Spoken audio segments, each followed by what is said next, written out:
Ainda falando sobre a noção e um pouco sobre o movimento psicanalítico, a importância que todo esse movimento representou para a psicanálise e para o que nós hoje compreendemos em relação à psicanálise, ter essa possibilidade, esse privilégio de ter acesso a esse conhecimento, a essa formação, de poder, inclusive, nos estudar, nos preparar para atuarmos como psicanalista. É importante, então, que a gente reflita o quanto esse movimento, a simbologia, a representação desse movimento foi importante para a psicanálise e para a sobrevivência da psicanálise nos dias de hoje. Então, o início do movimento psicanalítico, todo esse movimento que aconteceu, né, ele teve o seu primeiro período aí que vai mais ou menos de 1902, ou mais ou menos em torno de 1902, e é considerado, se eu puder trazer dessa forma, até como uma época de pouquíssimo ou quase nenhum reconhecimento.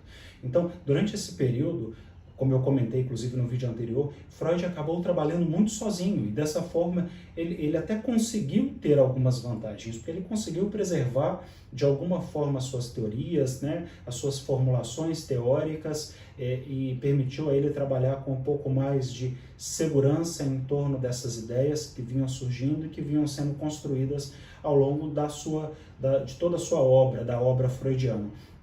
O que isso quer dizer? Que ele não precisava, né, ler determinadas publicações, assim como não tinha que realizar, por exemplo, embates com os adversários e entrar naquelas discussões e nesses debates que acabam trazendo novas revisões, novas reflexões.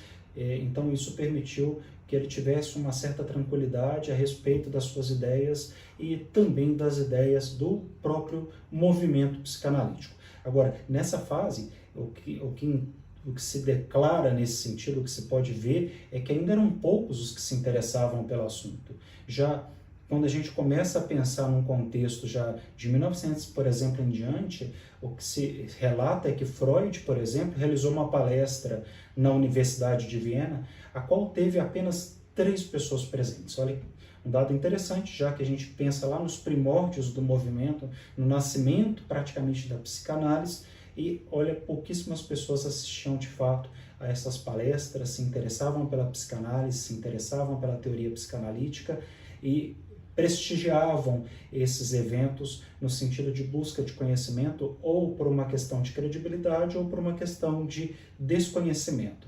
Agora, logo depois, Freud e seus seguidores, eles passaram a trabalhar juntos, claro, na divulgação da psicanálise. Aí comenta-se de vários seguidores, como Ferenczi, o Henke, por exemplo, outros tantos, o próprio Jung, foram muitos, né, discípulos de Freud que tiveram um papel importante também no desenvolvimento e na divulgação da psicanálise durante esse movimento psicanalítico. Agora, comenta-se, pensando num recorte histórico que entre 1902 e até 1910, a psicanálise também passou a ampliar os seus espaços, né? E ela acabou aparecendo e estando um pouco mais presente em outros meios acadêmicos, então ela começa a ter uma representatividade importante nessa época. O primeiro congresso internacional da psicanálise, esse congresso foi realizado aí já em 1908 na cidade de Salzburg. Então aí a gente começa a ver um dos primeiros movimentos, e talvez um dos movimentos mais importantes, com o primeiro congresso internacional da psicanálise. Em 1909, foi fundado o jornal, por exemplo, Internacional da Psicanálise, que também teve um papel importante na divulgação da psicanálise para outros meios acadêmicos, para outros fins, para outras pessoas. Isso tornou mais acessível algumas bases desse conhecimento. Em 1910, Freud acaba propondo também a fundação da Associação Internacional de Psicanálise, o que hoje nós compreendemos como a própria IPA, né?